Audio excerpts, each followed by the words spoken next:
workforce resources that are already available to you throughout the state. Leading up the session today is Michele Cordano. Michele serves as the Talent Development Liaison for Prosperity Regions 5 and 6, with an industry focus of information technology statewide for the Industry Engagement Division within the Department of Labor and Economic Opportunity, Workforce Development. Michele's team is extremely busy right now, obviously with all of the COVID impact. So we really appreciate her being here and leading this workforce session. So Michele, I'm going to let you take it over from here. All right, good morning, everyone. Happy to be here, happy to be part of today's session to hopefully bring you some new resources and new contacts that you can connect with both locally and at a statewide level when building your workforce overall, and then specifically as it relates to cybersecurity. You can go to the next slide, please. I am going to just kind of go over quickly some of the initiatives and some of our direction from a statewide level. We are looking at a significant skills gap in Michigan right now. We have 70% of our jobs that actually require post-secondary education. However, only about 45% of Michigan workers actually have that certificate or degree that's needed. You can go ahead and go to the next slide. And also we have projected 47,000 projected openings in the IT sector all the way through 2026. This is Governor Whitmer's goal, and probably many of you are familiar with it. She calls it the 60 by 30, which is working to build stronger education and income for Michiganders and helping our Michiganders achieve 60% of our citizens to have that post-secondary credential by the year 2030. There are several different initiatives that she has talked about, such as Michigan Reconnect.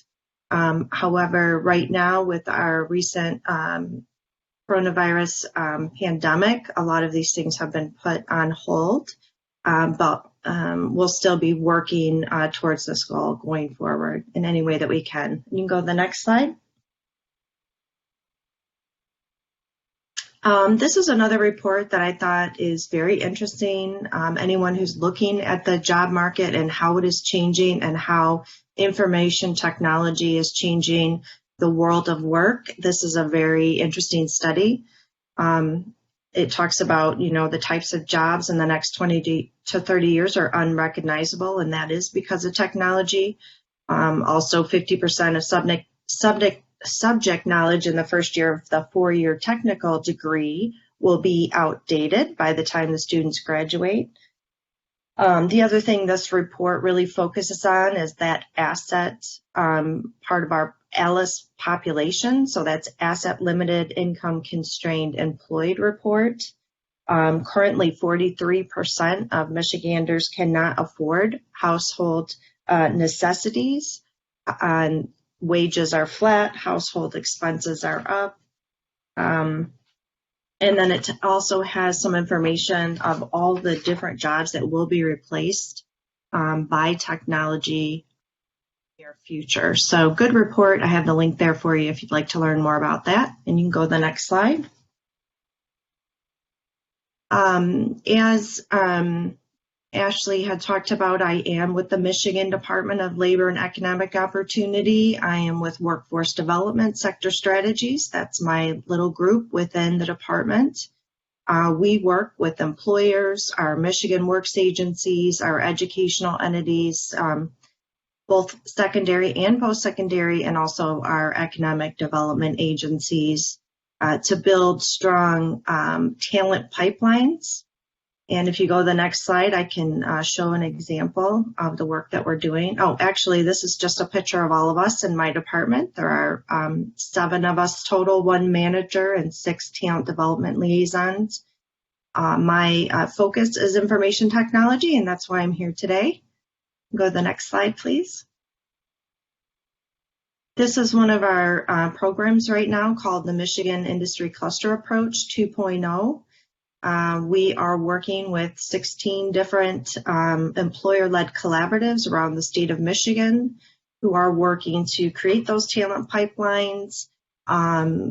We have almost 1,500 participants who are going to earn some sort of credential or certificate. It does say 959, but we are already overperforming even in the face of the COVID-19 pandemic. A lot of work is still being done online and remote work, and we are expecting to outpace our projections. But this was a grant program. We sent out an RFP, people bid on that, and were awarded about $2.5 million overall in grants to support those initiatives. You can go to the next slide. As far as information technology, we have a few different things. Specifically, we do have a cluster report that has some employment wage data, subclusters, key occupations, career pathways, lots of different information that really delve into the labor market and what we are looking at for information technology. Of course, cybersecurity is a very important aspect of this.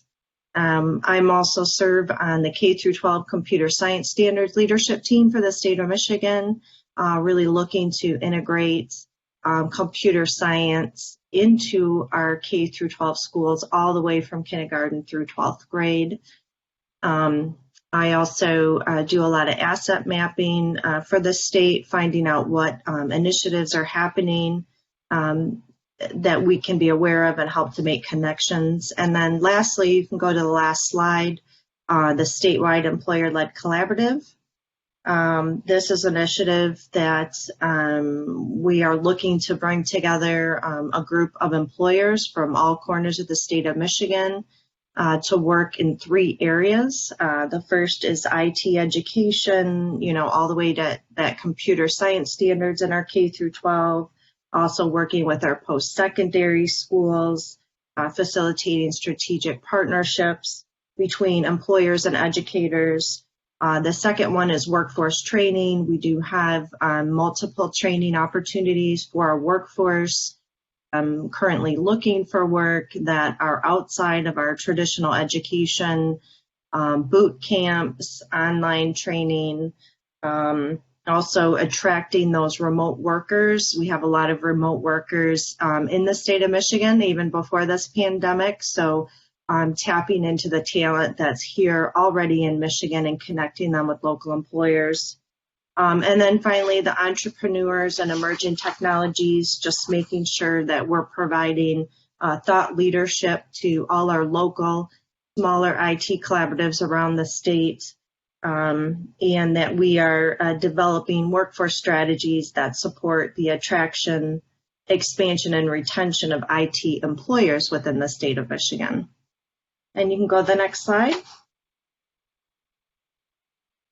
This next part is probably the best part of this presentation because we're going to talk about some specific resources in your area for workforce development and cybersecurity specifically. So I am going to go ahead and hand it over to Ann over at West Michigan Works, and she is going to start us off for the rest of this presentation. Happy to be here. Thank you.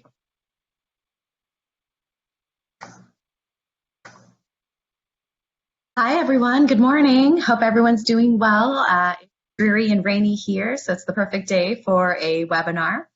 I'm from West Michigan Works, which is a local, one of 16 workforce development agencies across our state. We can go ahead and go to the next slide.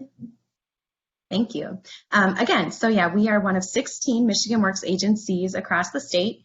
We cover 7 counties in West Michigan, which include Allegan, Barry, Ionia, Kent, Montcalm, Muskegon, and Ottawa counties. Next slide, please.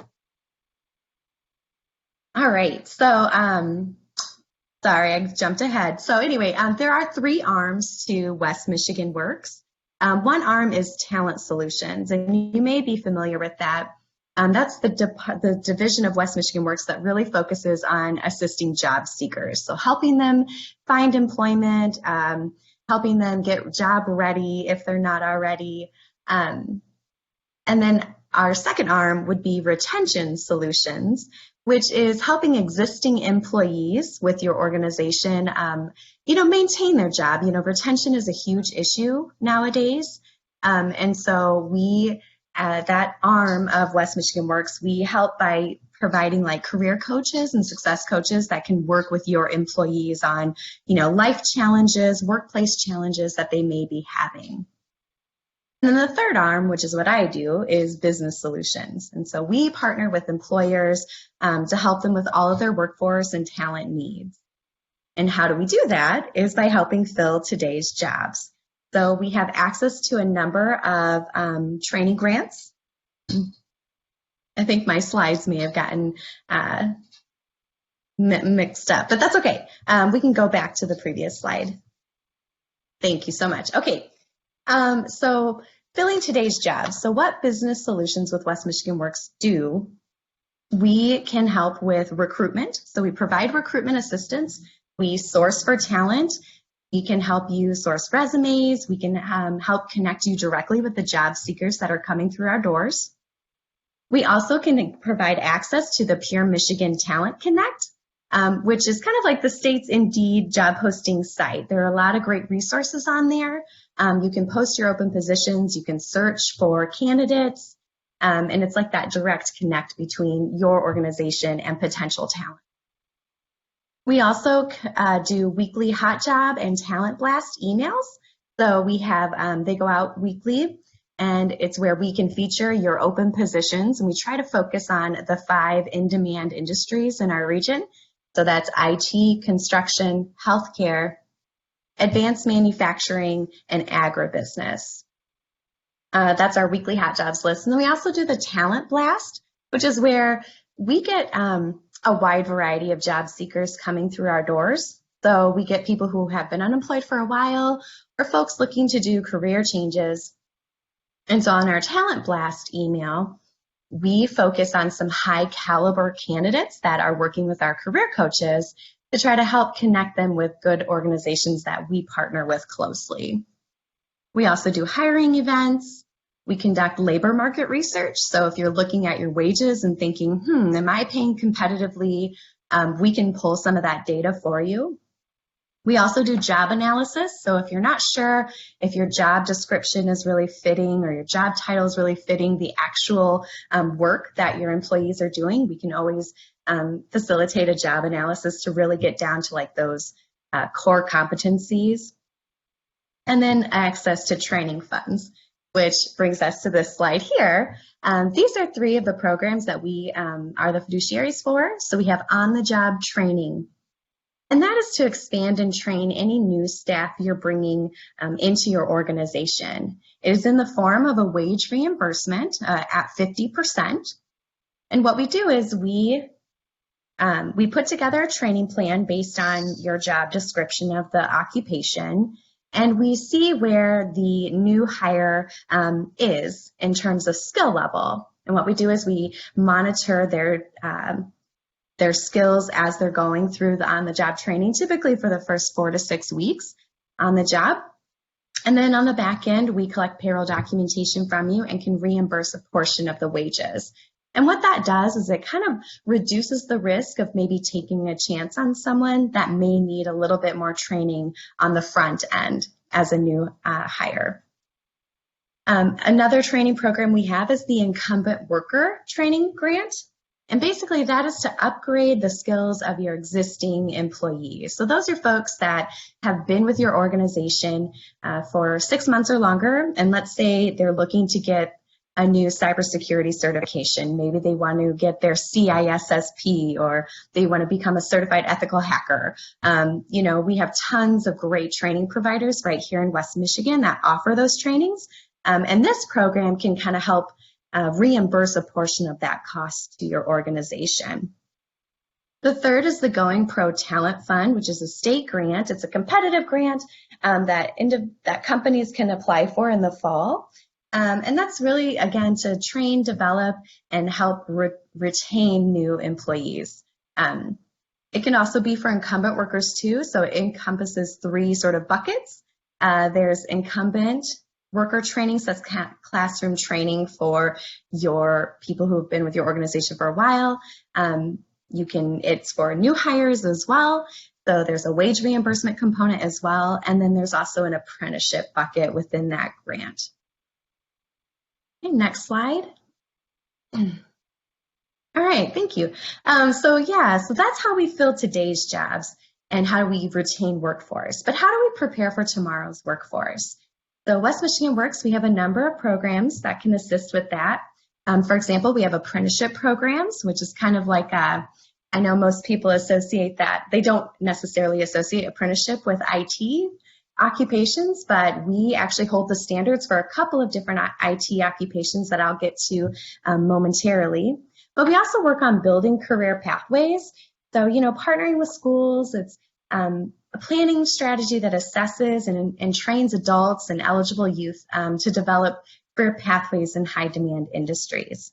We partner with schools and ISDs to engage with students. For example, My Career Quest, which unfortunately had to be canceled this year, but that's a one-day career exploration event for typically 8,000 to 10,000 students where we provide them with hands-on exhibits and interactions with local employers in 4 high-demand industries.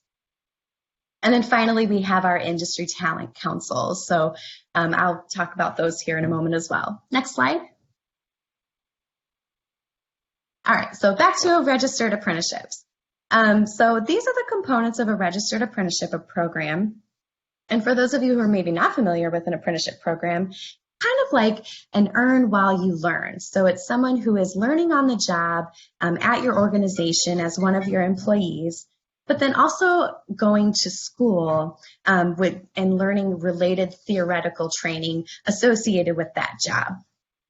So the 5 components, as you can see, of a registered apprenticeship is business involvement, so employer buy-in, structured on-the-job training for the person in your organization, again, that related classroom instruction, rewards for skill gain, so that's usually in the form of like a wage progression.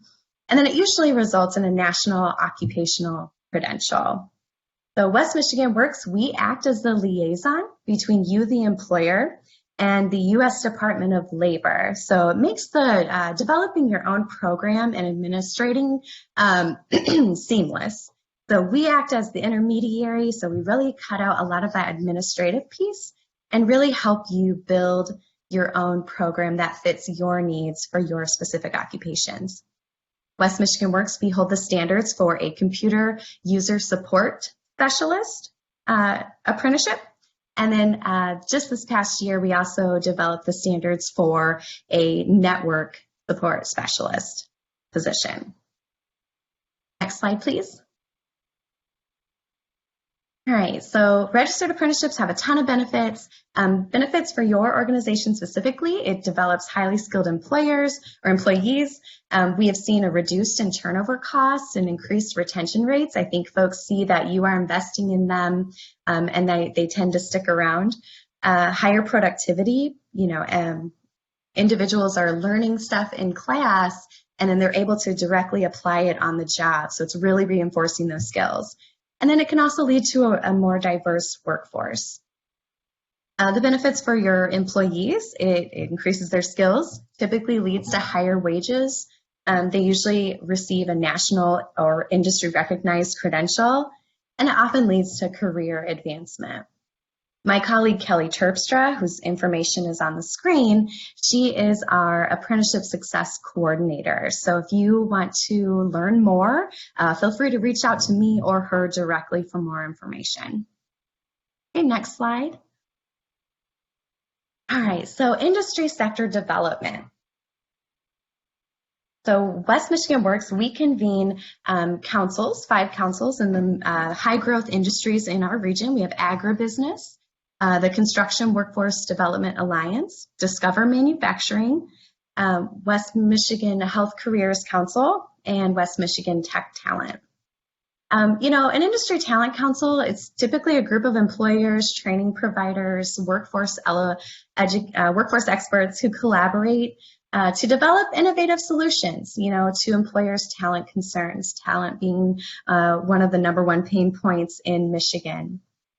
Specifically in West Michigan, these councils are grouped around industries with strong growth, high demand for talent. Go ahead and go to the next slide. All right, so West Michigan Tech Talent. Basically, this council is employers, educators. We partner with K-12 organizations, and we're just trying to create and elevate a diverse, IT talent pool in West Michigan. We really want to grow, develop, and attract talent here. West Michigan has a tech hub, and we're really trying to promote the industry broadly, so we can continue to grow and elevate the talent that is here. Next slide. All right, so some of the goals and projects of West Michigan Tech Talent. We accomplish our goals through member participation. We have a board, and then we have subcommittees that meet to kind of drive projects and, move the work forward. So GROW, that is one subcommittee, and we work on really focusing on K through 12, K through 16 initiatives to promote IT careers, raise industry awareness, and ensuring that underrepresented groups have equitable access to learning about tech and exploring those careers. So over on the right-hand side of the slide, you can see some of our initiatives like Hour of Code. That's one of the big projects we do throughout the year. It's where we partner with schools and we take local technologists and they go into classrooms and they lead the students through an hour of code through tutorial through code.org. So it's a great experience and really trying to expose students to career pathways and, coding at a basic level. Develop is another subcommittee, and that's really about upskilling our current workforce and adult career changers. So folks that are looking to jump into IT, maybe they've had successful careers in other industries, trying to connect them with the right resources, sharing training needs, doing some industry-led collaborative trainings, especially through the Going Pro Talent Fund that I had mentioned previously. And then we have Recruit and Retain, and our partner with that is Hello West Michigan, and it's really to create IT-specific recruitment campaigns to fill in-demand occupations. So we try to network, we've done employer seminar series where we really try to educate folks that are maybe not from around here, maybe the boomerangs that have been here and left, and maybe we're trying to get them back to really raise that awareness about, like I said, West Michigan being sort of an IT tech hub with a really strong community here in West Michigan. And those are clickable links, I think, so once you receive this presentation, hopefully you'll be able to access those and kind of see some of the cool work we've done. Okay, next slide. All right, so this is my contact information. If you're interested in West Michigan Work Services or wanting to get involved with the council, we're always looking for qualified people to lead projects, or we even have a few board seats available. So if you want to get involved at a higher level, please give me a call or shoot me an email. I'd love to connect. Thank you. Great, thank you, Anne. That was very informational, and as we mentioned, we will pass along copies of the slides and the recording from today so you can access some of those links that Anne put in her presentation. Next up, we have Anthony Tuttle. Anthony is the program manager for the Cyber Hub, also for a local organization. To all of you, West Michigan CAP, he is leading this effort to build a diverse and inclusive cybersecurity and technology talent pipeline in West Michigan. At this point, I'm going to turn it over to Anthony and let him tell you more about what they're working on. Give me a second while I find the right slides here. Yeah, I think we had them in a different order, but I think it's fine. You could just advance. I think in the slide deck, Anthony came after Amanda Stoll, so You could advance through those slides and we can have Anthony up next. That would be fine. Yeah. So we can go ahead and jump back maybe 15 or 20 slides. The first one is really just an overview of the West Michigan Center for Arts and Technology. So one more back. Just to give everyone a brief overview of what WMCAT is. And again, hi everyone, thanks for joining. If you're not familiar with WMCAT, we are a nonprofit on the west side of Grand Rapids.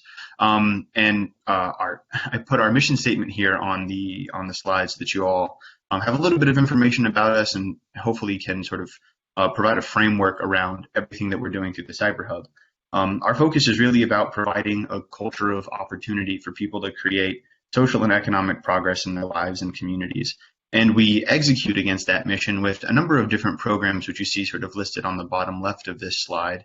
But generally speaking, they are visual arts and tech engagement programs. We do some workforce development, and we have a number of social enterprises as well. You can find out more about any or all of those programs on our website down there in the bottom left. But on the right side of the slide, what I really want to highlight is our approach to equity and innovation. And that model really guides and roots a lot of the work that we do, because any innovation happening outside of equity ignores the realities that led to that inequity in the first place. And so at WMCAT, the way that we approach equity is really an unrelenting belief that underrepresented and marginalized voices need to be explicitly sought out and included. And in order to do that and innovate effectively, we really need to have a boundless curiosity and hunger for new avenues to achieve meaningful results.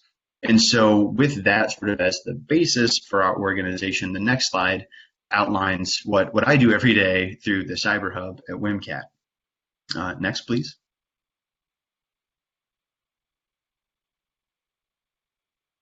Next slide. Oh, no, here we are. Here we are. The logo stripped me up. We have a great branding architecture. And as I was saying, my daily job is through the Cyber Hub at WMCAT. And my focus really is about how do we grow and diversify the cyber talent pipeline, right?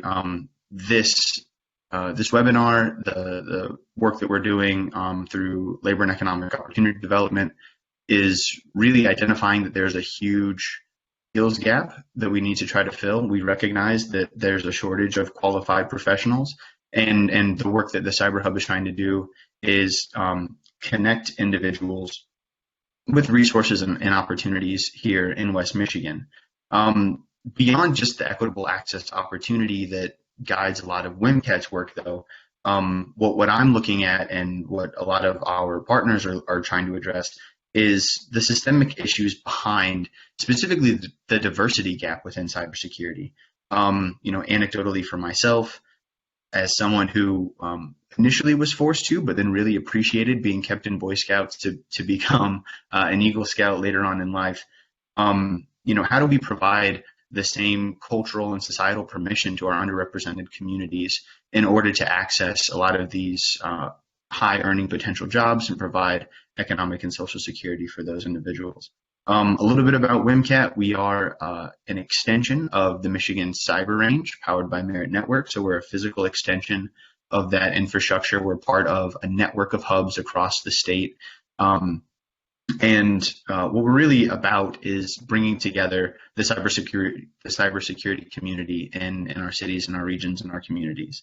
And we'll talk about that in just a few slides, but just to start putting a bit finer point on the next slide, and really trying to highlight the importance of diversity in security. There is a quote by McKinsey and Company, and I'll read it briefly, although I typically try not to because I don't want to insult your intelligence. You're all very good at reading. But diversity is not only important for driving company growth and profit, it's vital in the cybersecurity profession that depends on unique approaches to problems and challenges to protect an organization. And so really thinking about an anecdote from one of my coworkers that I usually have the luxury of a bit more time to explain.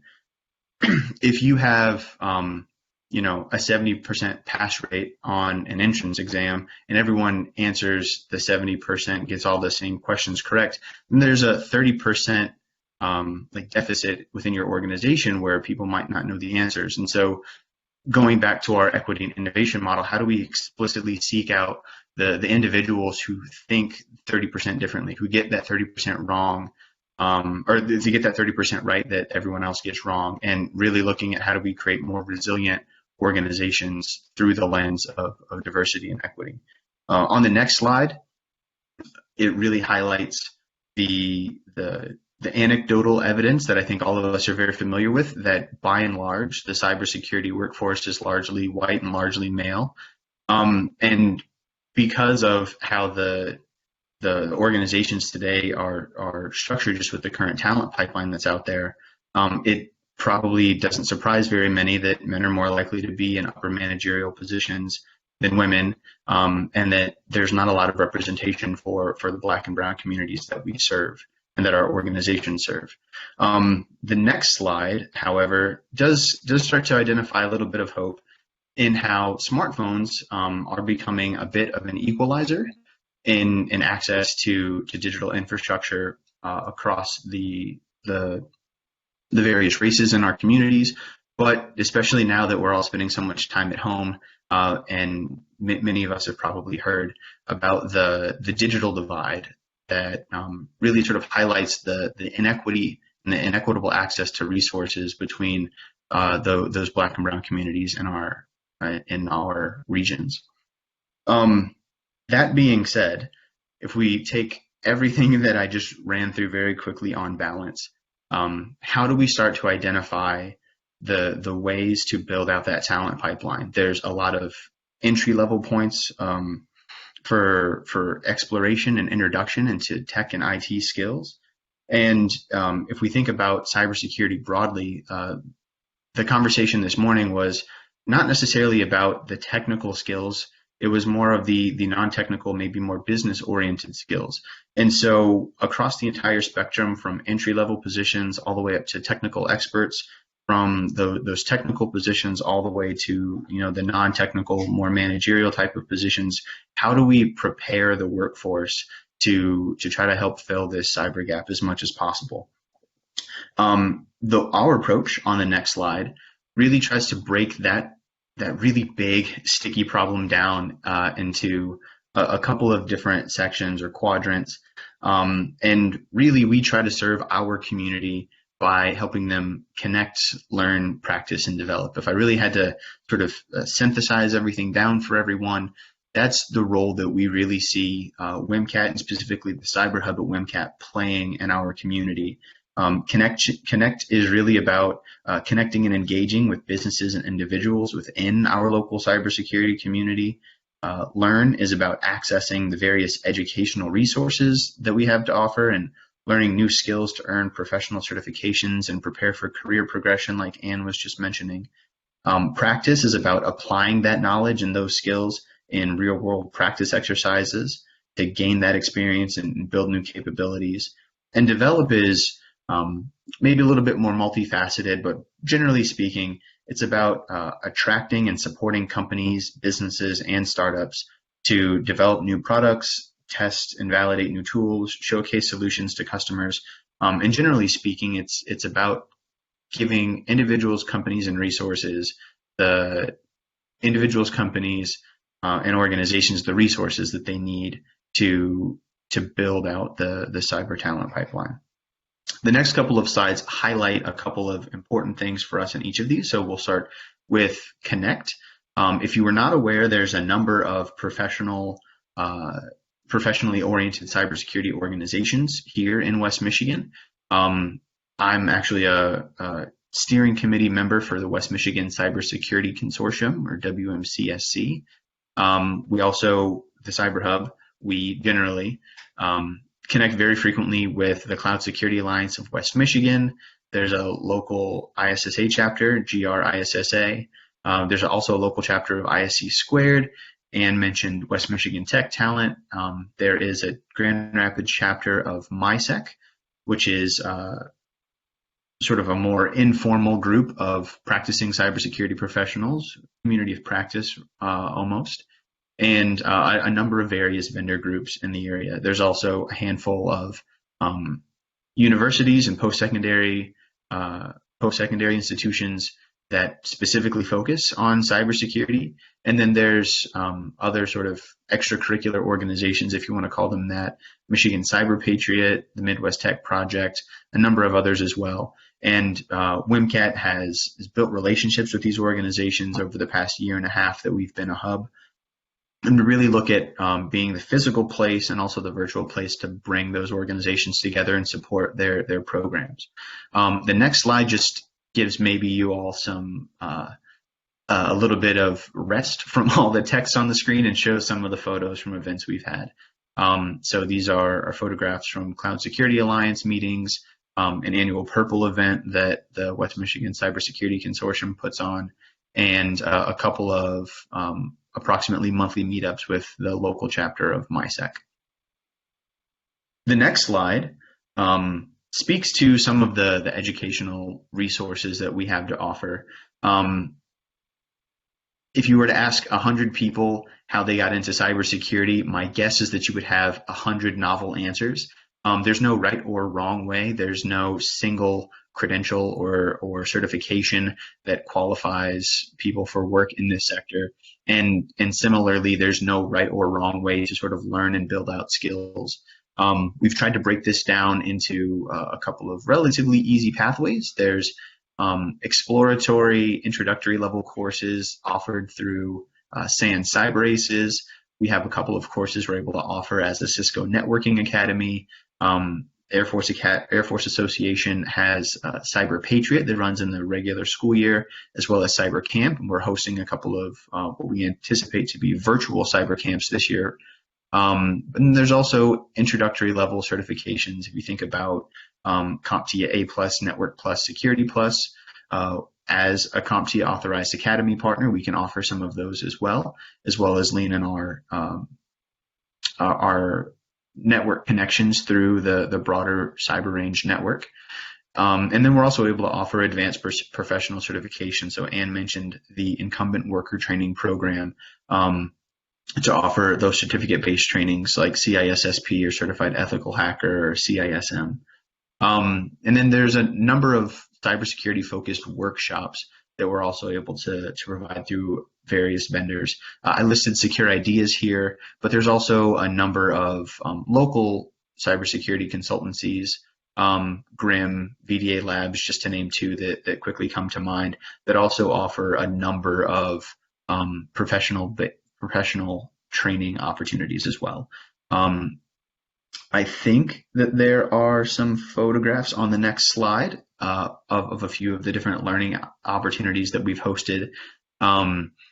Again, the annual Purple event, GRIM has an automotive security workshop, a couple of introduction to information security workshops with Midwest Tech Project, etc. So we're actively rolling out programming and educational opportunities, especially when we're not all asked to keep everyone else safe by staying at home. The next slide speaks a little bit towards the practice opportunities that we have access to and have been able to provide. The most, I would say, popular, although the consortium has only recently stood up a website in the past year, but they host an annual Purple event, which really focuses on the red and the blue aspects of cybersecurity for their members, and it's free to become a member. These are just a couple of photos from that event. Typically, it takes form as a competition, but there's also a number of free CTFs or capture the flag exercises that organizations will come to WMCAT and use our space to bring everyone together to practice. Some of those being Hack the Box, Try Hack Me. There's a CTF through Merit, which powers our cyber range as well. And sort of lastly, and I don't know if I called it out here because it would force me to run even more overtime than I am, but our virtual infrastructure for development. And so if you have any questions on either of these, what we do as a cyber hub, about WMCAT, any of our our community organizations that we work to connect with, any of the educational opportunities or practice opportunities that we have access to, or the digital infrastructure we can provide for companies to build out some additional capabilities, please don't hesitate to reach out. I believe the next and final slide of mine is my contact information. And so feel free to reach out to myself, the Cyber Hub at WMCAT, and just a quick nod to our partner organizations that came together to ensure that our community has this resource. So with that, I'll open it up for any questions that might have come through. And if not, it's been a pleasure to speak with you all, and stay safe out there. Great, thank you, Anthony. No questions have come through yet at this time. Feel free for anybody that has questions for Anthony to type them in, and if we have time, we will answer them. If not, we will get answers for you again. So thank you for that. Next up on our workforce agenda is Amanda Stoll. Amanda is the department specialist at the Michigan Department of Education. And as Stephanie gets her slides up here, I'm just going to mention Amanda works with the education leaders across the state to explore the effective use of technology to support learning and learners. So she has a little bit different perspective than some of the other presenters of workforce resources, but from an educational aspect. And Amanda, you can take it away whenever you're ready. That's great. Good morning, and thank you. I'm honored to be a part of today's panel presentation. I want to share with everyone first that I am by no means a cybersecurity expert, but did have the amazing opportunity in 2017 to be the administrator for the Department of Education's 99K Cybersecurity Grant Program. I've learned so much about cybersecurity over those past 3 years, but most importantly, I've learned that there's a great need to build a cybersecurity pipeline, and I'm happy to share with you all today a quick history of the department's efforts to address cybersecurity education and how we're committed to continuing our support of cybersecurity initiatives across the state. So first, I'd like to just share the purpose of the 99K Cybersecurity Grant was to increase the number of students demonstrating proficiency in science and mathematics on state assessments, and to increase the number of students who are college and career ready upon their high school graduation. So what does this really mean? In practical application, it means that our students are the future, and we need to ensure that we're providing and supporting those students with a strong, robust cybersecurity pipeline. This also means a holistic and collaborative approach. My next few slides will provide you with some details on just how the department and our collaborative partners are working to build and strengthen the cybersecurity pipeline, ensuring that Michigan will have the workforce ready and able to secure our digital environments. At roughly the same time that the 99K grant was being implemented, the department also launched our Michigan Integrated Technology Competencies for Students, or MyTechs. There's 7 competencies, your knowledge, skills, and abilities, that range from computational thinker, digital citizen, global collaborator, and creative communicator. These are some great skills for our students with the situation at hand, as they are spending a lot more time in the virtual learning environment these days. We wanted to ensure that all students were able to master these competencies in age-appropriate ways, and that they are scaffolded through student learning experiences like those provided with Cyber Patriot, Cyber Range, and Cyber Auto programs and competitions. Anthony spoke to those just moments before. Then we moved from having our MyTechs to building on those MyTechs with the Michigan's K-12 computer science standards. Those standards were developed by statewide strategic partners, including key K-12 cybersecurity experts and others like Michele, as she shared with us earlier. So that strategic team came together to develop those standards. They were adopted by the State Board of Education in May of last year. The vision for those computer science standards and the whole initiative to implement across K-12 is that all learners will develop fundamental computer science skills to solve problems and be constructive citizens. Our students will learn new approaches to problem solving, harness the power of computational thinking, and use computer science tools to create technologies. As Katie Arrington shared in her presentation earlier this morning, there is a difference in the way critical thinking skills were taught 10, 15, even 20 years ago. And as our world continues to evolve, the education system needs to evolve to address those needs of our students by offering those hands-on, real-world programs that help them master critical and computational thinking. So I feel it's important to also point out that cybersecurity is a key subcomponent of those computer science standards, highlighting both what a student can do and should know. Cybersecurity practices can be found throughout the standards documents. So the MyTechs and the Computer Science Standards Initiative were being developed in parallel to the administration of the Cybersecurity Grant, as I mentioned.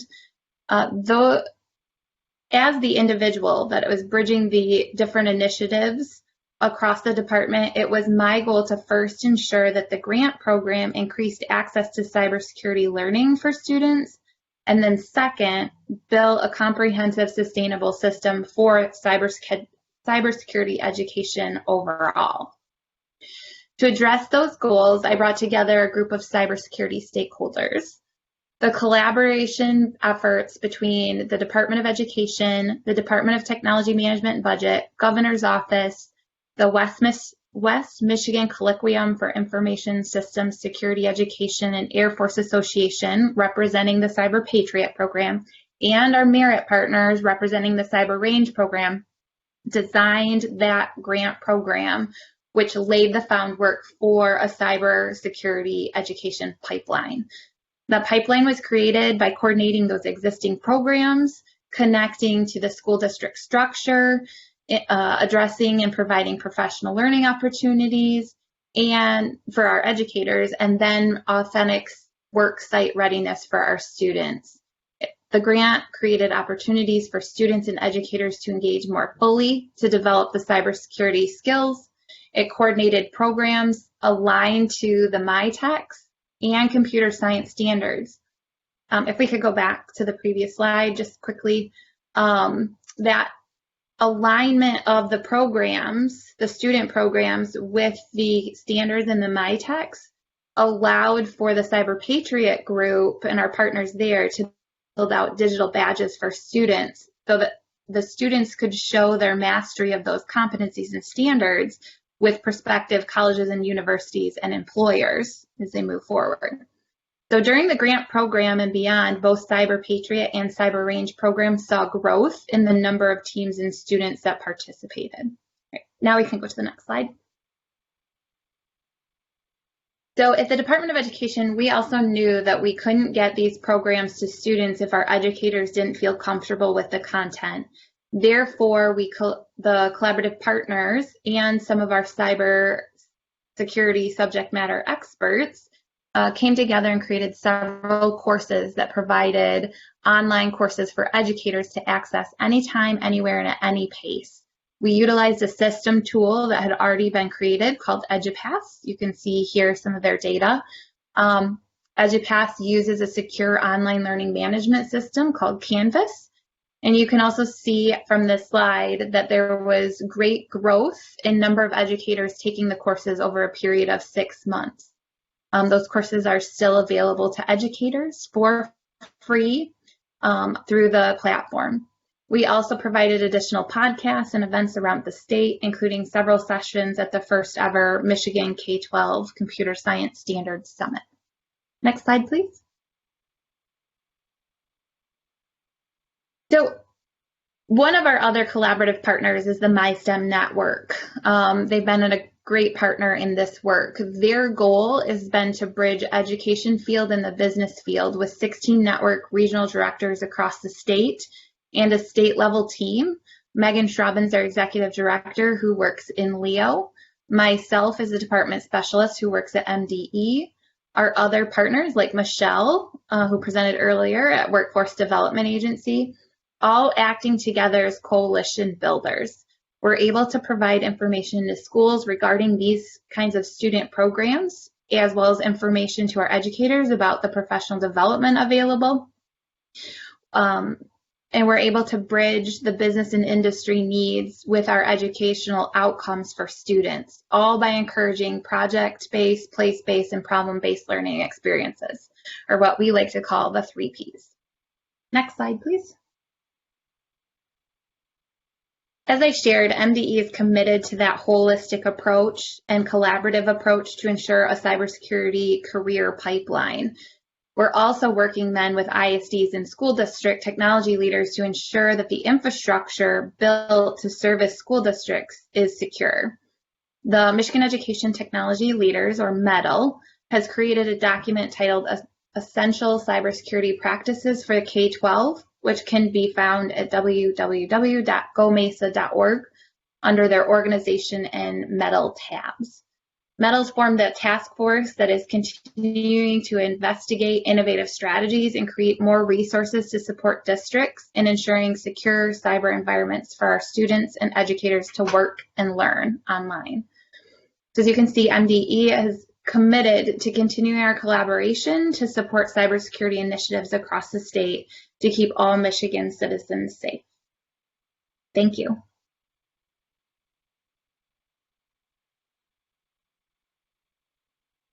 Great, thank you, Amanda. We really appreciate the educational perspective on the workforce resources. Also, it's important to get students educated early so that the workforce needs and resources will be available to our companies that are listening in today. Next up on our workforce agenda, we have Sarah Tennant. So Sarah is with the Michigan Economic Development Corporation, and she is the Sector Development Director in Cyber Initiatives. The Michigan Economic Development Corporation, or MEDC, is also a co-funder of the Defense Cybersecurity Assurance Program. So we would not be putting on this presentation if it were not for the MEDC today. We really appreciate Sarah. We know that their team is very busy right now also being here to present. And at this point, I'll hand it over to her. Thank you so much, and I'm so happy to be here today. For those of you who are not familiar with the Michigan Economic Development Corporation, we work with over 100 economic development partners throughout the state to market Michigan as the place to do business, assist businesses in their growth strategy, and foster the growth of vibrant communities across the state. As the Sector Development Director, with a focus on cyber initiatives on the market development team at the MEDC, I'm looking at the cyber ecosystem from an economic development perspective.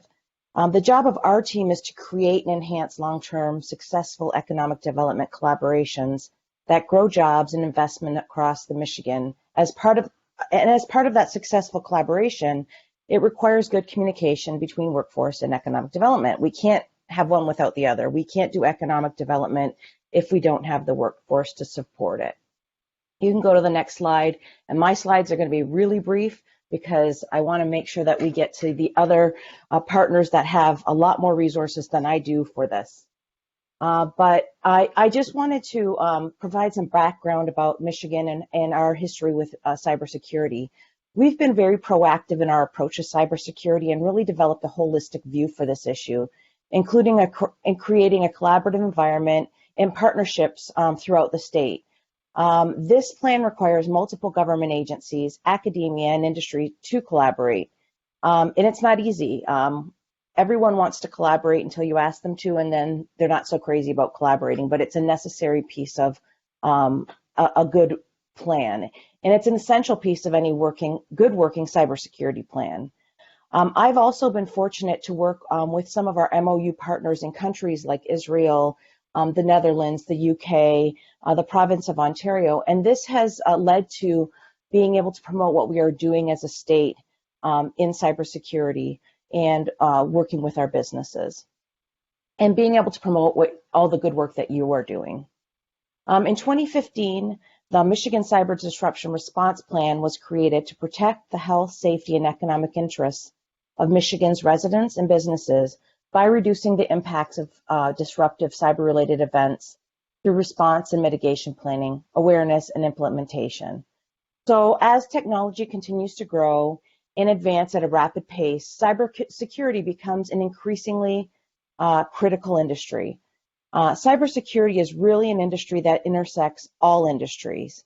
And we're working diligently in Michigan to create a pipeline of cyber warriors, like you heard through Amanda and through Anthony's programs, through things like Cyber Patriot and other programs that will help to protect not only our emerging industries like mobility, but the changing landscape of our existing industries like defense. Industries that are becoming increasingly connected, which makes them more vulnerable to bad actors that are looking to take advantage of that interconnectivity. Our large footprint in high-tech automotive manufacturing and defense industries provides us a deep pool of engineering and information technology talent that is ready to develop into the next generation cybersecurity specialists by utilizing the programs that we have through assets like the Cyber Range Hub and through our apprenticeship programs.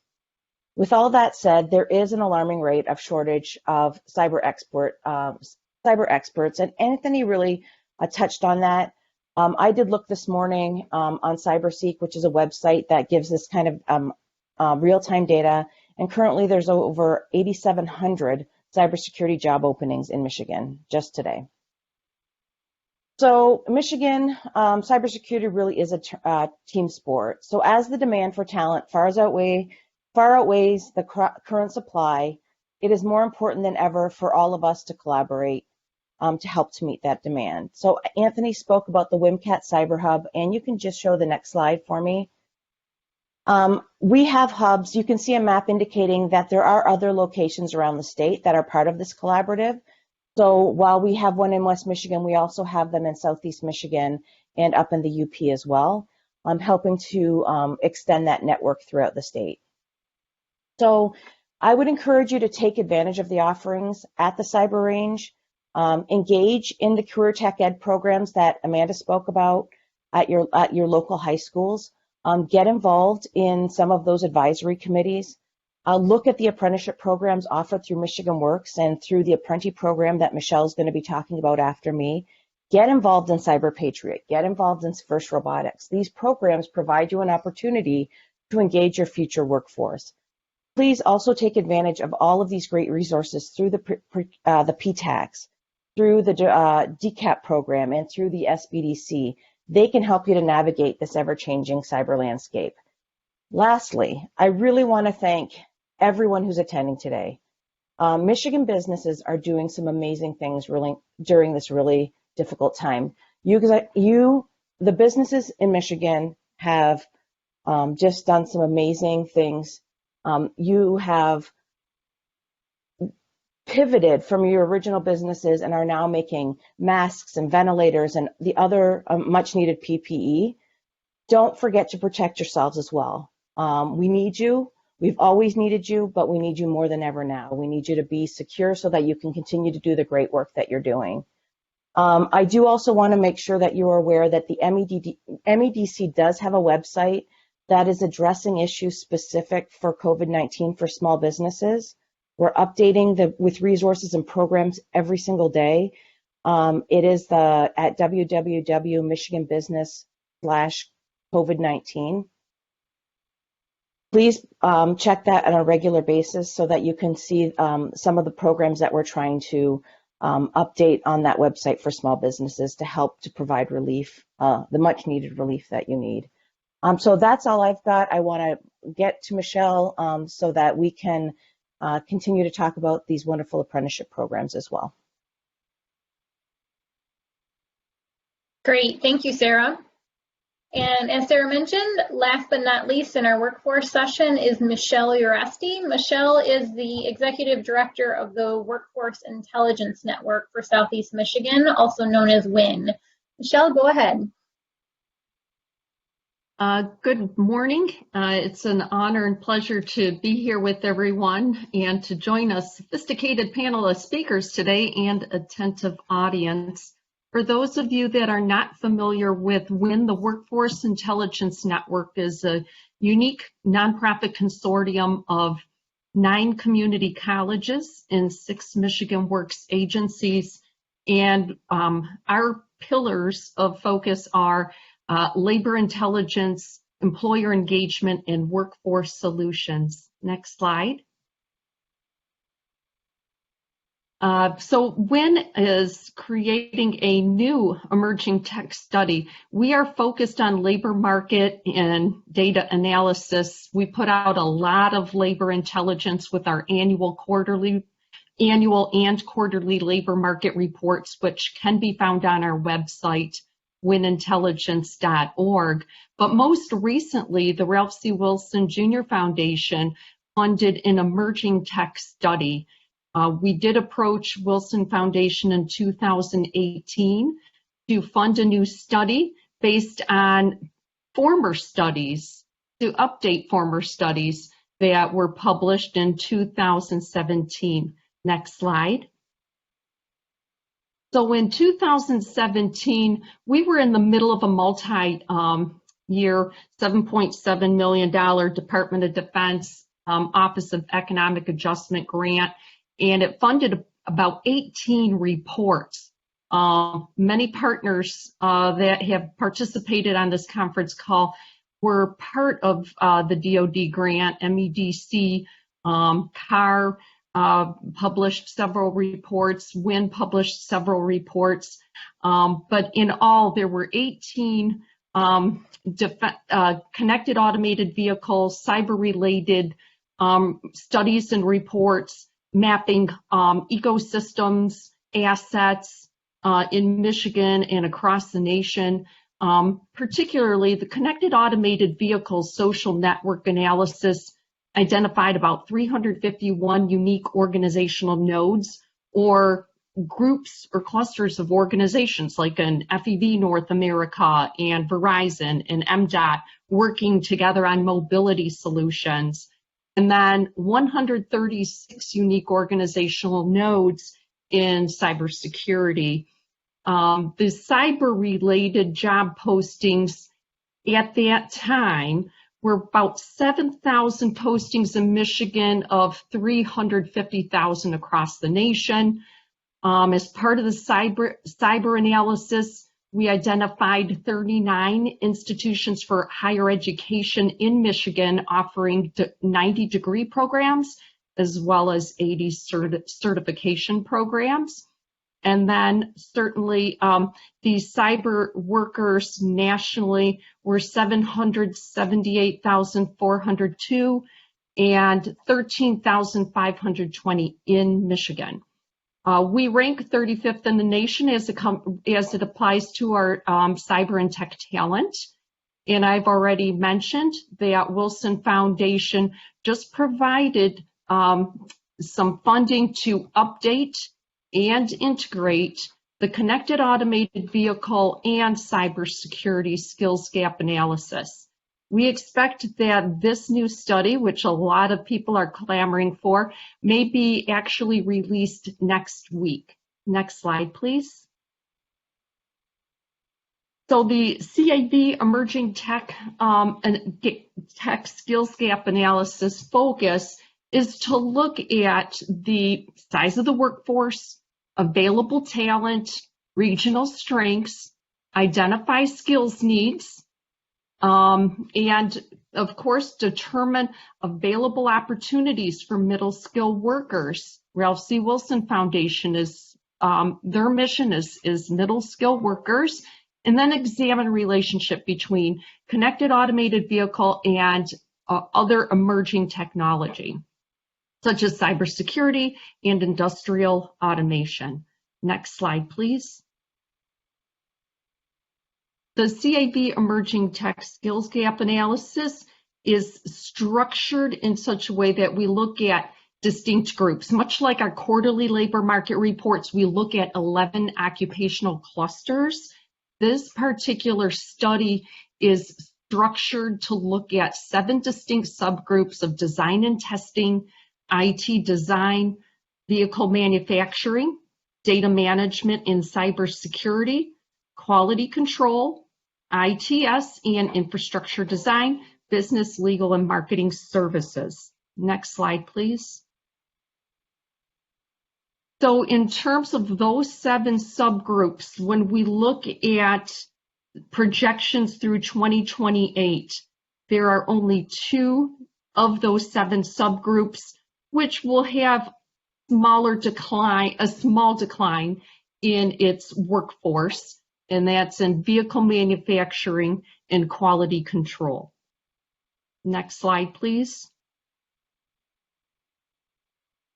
Industry 4.0, the 8 key emerging tech sectors are also a core part of this emerging tech study, focused on industrial, Internet of Things, big data, robotics, additive manufacturing and advanced materials, AI, cloud computing, cybersecurity, modeling, simulation, visualization, and immersion. Next slide, please. So as it relates to the emerging tech sectors in Industry 4.0, the occupation with the highest demand at this time is software engineers. Next slide. And as it relates to all of the occupations, 60 related occupations in those 8 tech sectors, emerging tech sectors, is on the incline. So since September 2016 and through July 2019, we have seen an increase in job postings from 86 postings in 16 to 402 job postings in 2019. Next slide, please. And as it relates to our workforce solutions, the Apprentice program is a result of also funding through Ralph C. Wilson Foundation in 2017. In 2017, we were the 4th state in the nation to offer Apprentice, which is an IT apprenticeship program that was developed by the Washington Technology Industry Association, and it is recognized by the U.S. Department of Labor, so it does earn a national credential for apprentice completers. And in 2017, when we applied for this funding, the amount of degree completers were compared to the number of job postings. At that time, there were 69,075 job postings, and only 3,455 degree or certification completers. So it is really the legacy of, or the desire of the Ralph C. Wilson Foundation to leave their legacy on creating the Tech Talent Hub in Southeast Michigan by way of an Apprentice career pathway. Apprenticeship, as mentioned earlier, is an earn while you learn model. And this particular program does have an assessment portal on WTIA, ApprenticeCareers.org website. And there are thousands of individuals across the nation that have participated in that assessment process. And we have a pre-screened pool of qualified tech candidates and $15,000 of training reimbursement funds for apprentices. So it is a phenomenal program. It's probably the highest training reimbursement funds of almost any workforce and talent development program in the area, and there is braided funding available to support it, as well as mentioned in some of the earlier presentations. But we're very excited about the emerging tech study. I was able to only promo some of the findings, minimal findings. It's a very in-depth study, and it should be available on winintelligence.org by next week. So please check and look for that. If you need labor intelligence to drive your business forward, certainly we are a good resource for annual, quarterly labor market reports, as well as the cybersecurity skills gap analysis study is online. The connected automated vehicle social network analysis, with basically providing a good overview of the mobility ecosystem, is also on the Win Intelligence site, and Apprentice can be accessible through our myapprenticeship.org website. We are involved with Dol Grants for Apprenticeship. We were just actually received a new $4 million grant for 4 more years of apprenticeship, and we are the only Closing the Skills Gap Award recipient in Michigan. So our college partners, Michigan Works partners, will all be participating, and it is a statewide $4 million grant, provides $1,000 training reimbursement for each registered apprentice. And it runs from now until 2024. So we're very excited. It's statewide and it is focused on advanced manufacturing. Thank you for all of your attention today. Please feel welcome to reach out. Oh, I'm sorry. Apprentice does cover software dev, web dev, but it's a very, very flexible model. We have cohorts involved with Salesforce and cybersecurity, but these are the core focus of the Apprentice IT apprenticeship model. And feel welcome to reach out. I can be available to answer any questions at any time. Thank you for your attention today. Great, that was great. Thank you, Michele. Any questions, please type them in the Q&A to Michele and we will get them over to her and answered to you. We're going to quickly move on to our last portion of today's agenda. We have 4 quick presenters. This part hopefully will sum everything up for you in terms of state and local resources available to you with